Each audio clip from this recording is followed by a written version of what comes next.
This is CyberSound, your simplified and fundamentals-focused source for all things cybersecurity, with your hosts, Jason Pufahl and Stephen Maresca. Welcome to CyberSound. I'm your host, Jason Pufahl, joined as always by Steve Maresca and Matt Fusaro. Hey, guys. Hey, everyone. Hey. So it seemed relevant, given everything that's going on here with Ukraine and Russia, to spend a little bit of time on sort of cyber warfare. And we certainly deal on, to some degree, I'll call it the consumer end of incidents and ransomware. The receiving end. The receiving end, right?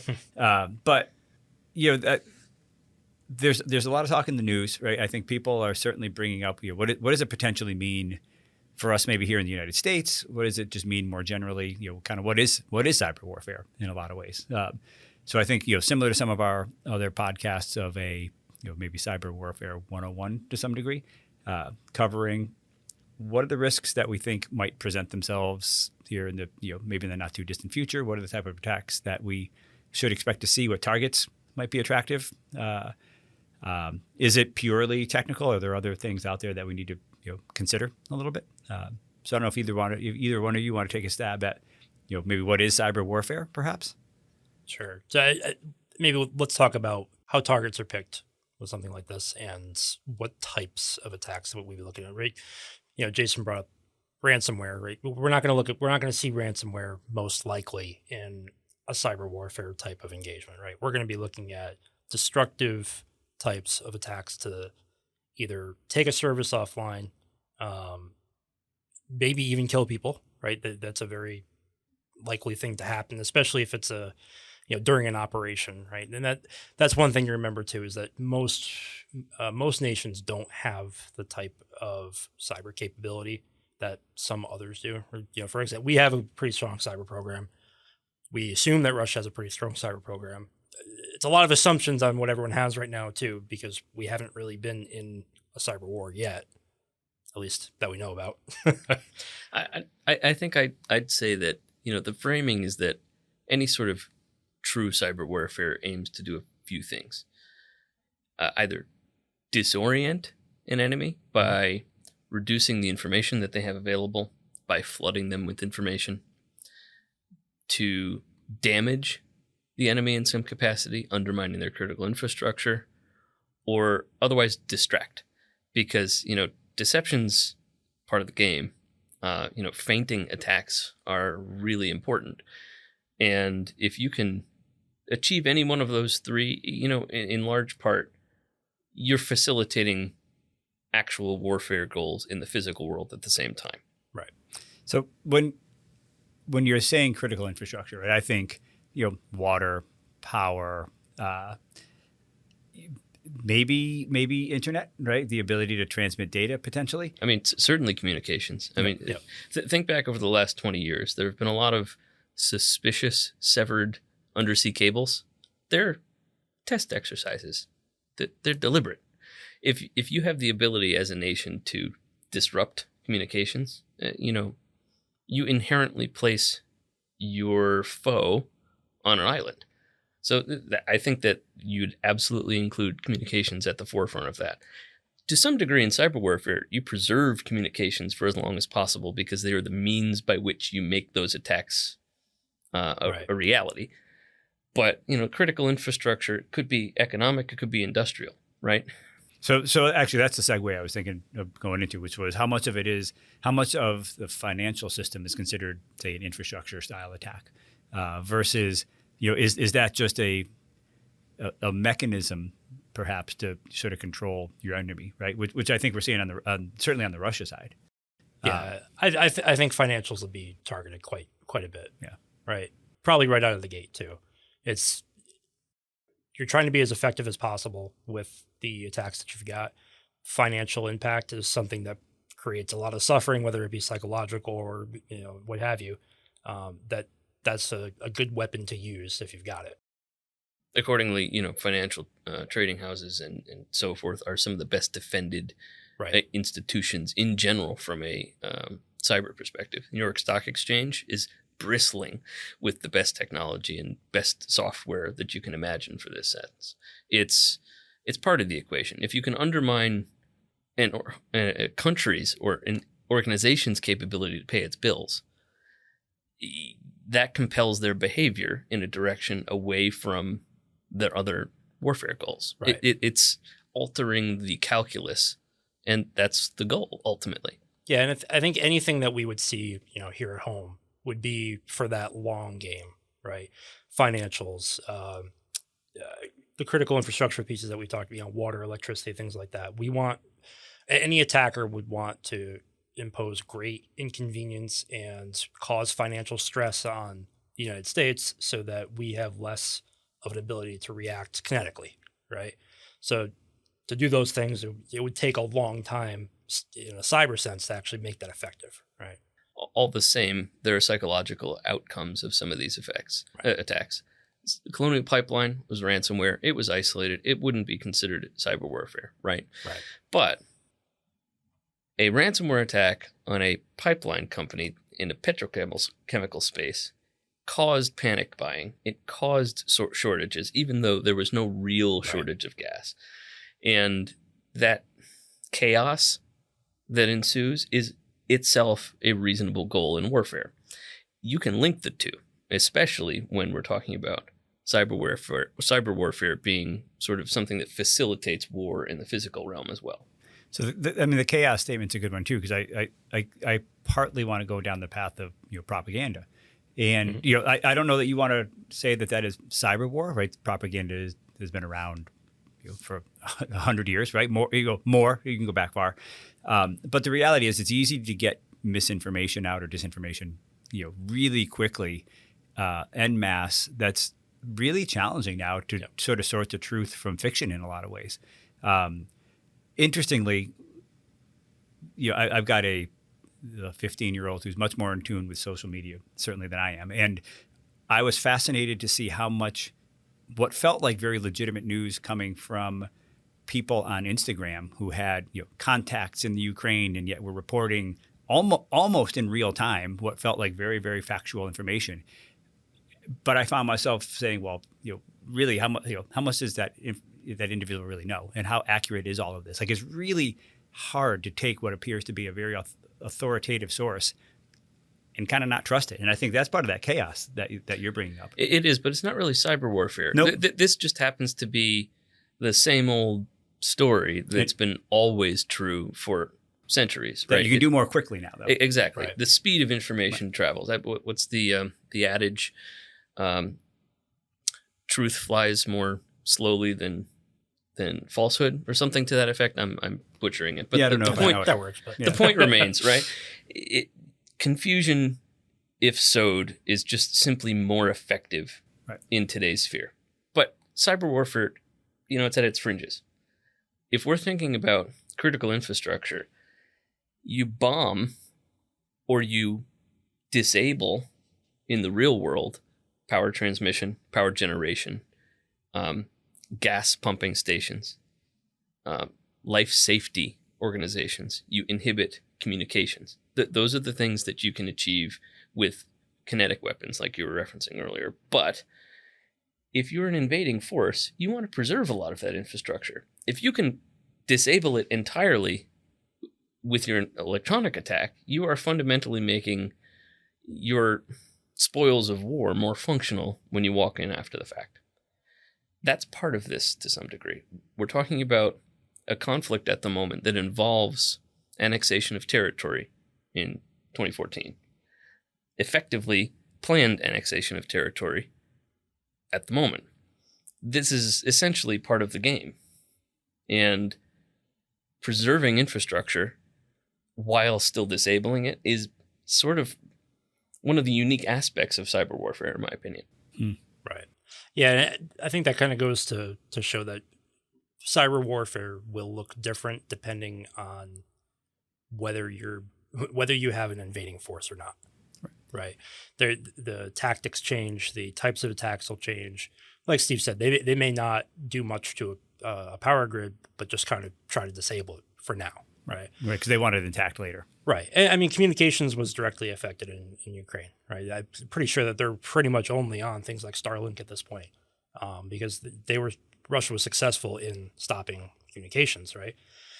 Communications probably wouldn't be touched in the U.S. until it's time, right? You're not going to burn those associations that you've got with, people and companies, assets that you've got inside of their networks until it's time, right? Because everything is valuable at that point. Exactly. Right. But, it's worth talking about the unique aspects of cyber warfare that make it a little different from traditional war. You have the capability to be very effective at wildly diverse, disparate locations across the actual geographic sphere with one act. And, say you're targeting a company that has some sort of important supply chain component for a conflict, right? Electronics, navigation systems, what have you. If you target their corporate headquarters in a different country and through that entry point affect all of their other locations in manufacturing places, your distribution hubs everywhere in the world, you've effectively crippled their capability to support a war effort everywhere at once. And that type of asymmetrical aspect of the engagement is a old term in terms of warfare, but cyber war in particular emphasizes that asymmetry, where defenders are fundamentally behind the eight ball. And honestly, attackers, because of the capabilities, because of the speed that information and attacks can travel, are able to achieve huge impacts very quickly. Right. So, and to that end, then, right, we're talking about some of these infrastructure style attacks. For folks who are listening, if you're a company that supports that industry or those environments in some way, you really want to look at some of the technologies that are in the space to help you more quickly identify attacks that might be occurring, to your company with the ultimate goal of being able to provide access to, power grids, your water supplies, et cetera, right? So it's not just going to go directly to, a power company. There's a lot of supporting organizations there. And I think, they need to be mindful of what their security programs look like and that their sort of protective infrastructure looks like. We've talked a lot about this, and it feels very defensive. Somebody is executing an attack. NATO has an organization, the Cooperative Cyber Defense Center of Excellence, right? And they run tabletop exercises. I think large scale tabletop exercises every year, designed to better prepare their staff and all sort of all the people supporting this on how to address a cyber attack, right? In some way, I'd still call that a defensive, maybe preparatory, right? But defensive. Is there any ability to go on the offensive when it comes to this? Yeah, we absolutely have capabilities to do that. You'll find very little information about it. Things that are typically considered weapons or an offensive weapon or anything like that usually end up being classified. So you'll need certain levels to actually get any of that information. But just understanding how a lot of cyber attacks work, we definitely do have capabilities to do this, to attack back, to cause havoc, right? It's just we're not necessarily in the know of exactly what those methods are, right? You have to remember, a lot of the tools that we use as defenders are themselves able to cut both directions. Right. A really simplistic example of that is how some of the tools we use truly, when defending organizations, will themselves show up in antivirus quarantines because they've been inappropriately or as collateral damage sucked up into the indicators of compromise of some attack. The fundamental truth is that many of the things that might be used as a defender to define flaws, prioritize fixing, and so forth can also be weaponized in a way that deploys ransomware. It just takes a small additional bit of effort. Matt's right that the actual capabilities are not necessarily publicized. There's good reason for it. Ultimately, most of the organizations that produce software of the variety that helps in offense really have a profit motive at the end of the day. Yeah. And they have to operate within the bounds of law and want to have the largest customer base possible. So they want to stay away from export control problems and things of that variety. So it really narrows the field to very specialized players. And that's, in my opinion, where it should stay. But the truth is that in the attack sphere, they're not playing by those rules. it's another example of asymmetry. The defenders have to play by the, defined set of tools they have available. Right. Attackers are not kept in such an enclosed environment. Right. And I'd say as far as where we might have an advantage would be probably on the battlefield, right? So I'm talking about cyber operations on a battlefield itself. At least from what I understand, we have more capabilities to have support operations going on, either against actual weapon systems or, aircraft, and actually being able to launch attacks from a field versus having an operation center somewhere actually deploying those types of things. And by we, you mean the collective we, NATO, Five Eyes Alliance, Yeah, exactly. similar. Yeah, pretty much any NATO nation probably have access to some of these things. And then we have our own internal U.S. type of capabilities as well. Mm-hmm. At the edge of cyber warfare is, of course, espionage. And the U.S. and EU in general are collectively, along with other peers like Canada, New Zealand, and Australia, the penultimate example of defensive cyber intelligence. And they use it very effectively. Demonstrated to some degree, calling all of the cards in the last opening salvo of the conflict that we're seeing in the real world. It happens quietly as well. There are briefings occurring today about some of the unclassified ripples of what we're seeing for defense in the broader industry that's not part of this defense supply chain. It's all part of that sphere, and ultimately information is king. And we've made those comments many, many, many times before. It's exactly true here. It doesn't change. Right. When we were talking about infrastructure earlier, and actually, to be honest, I hadn't thought about this too much before we started chatting here. Healthcare, hospitals, et cetera, they represent a real risk, especially during, call it more traditional wartime, where, you've got, patients and patient care, which has a huge dependence now on technology, right? And if you can disrupt that, you really can affect your enemy's ability to sort of treat wounded, et cetera.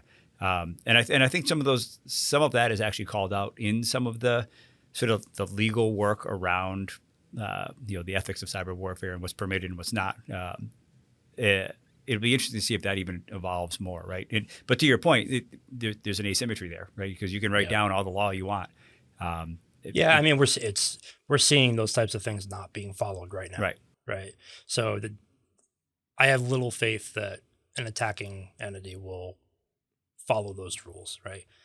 So much of the Geneva Convention actually gets thrown out when you're on a field with artillery. Right.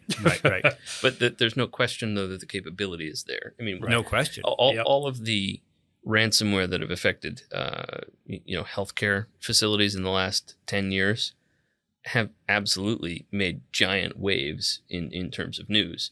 But those have been unintentional side effects of not well targeted attacks.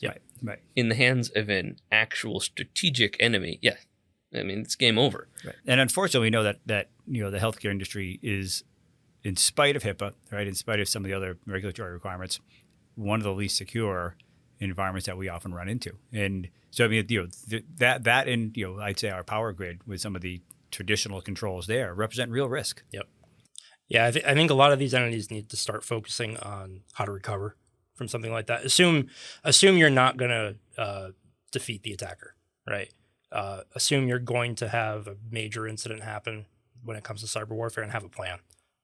If you don't have a plan of how to come back from something like that, you're going to be in bad shape. Right. Yeah, both business continuity and disaster recovery. How do you run if things are disrupted? Right. If you're facing a worthy adversary, they're gonna get in. Right. They've got the 0 days that have not been disclosed. They've got all the tools they need. So I think that on that note, one of the things that worries me most are where cyber attacks bleed into physical impact. Right. Power grid's a great example of that. If transformers at substations are in some way impacted because of instabilities and frequencies on a line because monitoring equipment was disabled, like the 2003 outage that hit New York, for example. those take a long time to manufacture. They're not just kept on a shelf somewhere. We're talking about months of lead time. If enough of them are damaged all at once, you're not coming back from it. Yeah. Right. So isolation of sensitive equipment is really one of the key things. And those systems are built to do that sort of thing. But there are plenty of examples where, disabling a sensor here, shutting down flow of information there produces the same sort of negative outcome as not having it at all. Right. And ultimately preparing for that sort of thing, reinforcing your point, with actual physical inventory of X-ray machines or MRIs or parts is essentially an absolute requirement if you're assuming a broad spectrum cyber attack. Yeah, we're all kind of at the whim of just-in-time manufacturing these days. Exactly. That's a good place to exploit it if you were going to attack it. For sure. Well, it's a primer, right? So I think the reality is we're not going to go into every topic that we potentially could. I think our intent here is just to introduce sort of the concept, some of the potential risks, to folks who probably haven't given it a lot of thought, and I think impress upon people that if you're in a supporting industry, make sure that you're doing what you can from a sort of a programmatic perspective, right? You're building your security program to position you to defend yourself, right? Because I think really realistically, none of us are going to go on the offensive. We need to be prepared. We need to understand what the risks are and do our best to position ourselves to either prevent them or recover. And that's ultimately what we're doing here. Any final thoughts at all that you feel we didn't cover that you'd want to? I mean, we could talk about this for hours for sure. Right. And yeah, hopefully none of you will find yourself in the position where you actually need to be the attacker here. But yeah, it's, like Jason said, I'd say having a plan if you're supporting these entities is probably the most important thing. Right. So, well, on that note, hopefully we've gotten people thinking a little bit. Give thought to your security programs. Feel free to reach out to us. Vancord at LinkedIn is probably the best way. We're happy to have a conversation with you, just generally about the topic, or if you're concerned about your security profile, we're happy to discuss that as well. As always, Matt, Steve, thanks for joining today, and everybody, thank you for listening. Stay vigilant. Stay resilient. This has been CyberSound.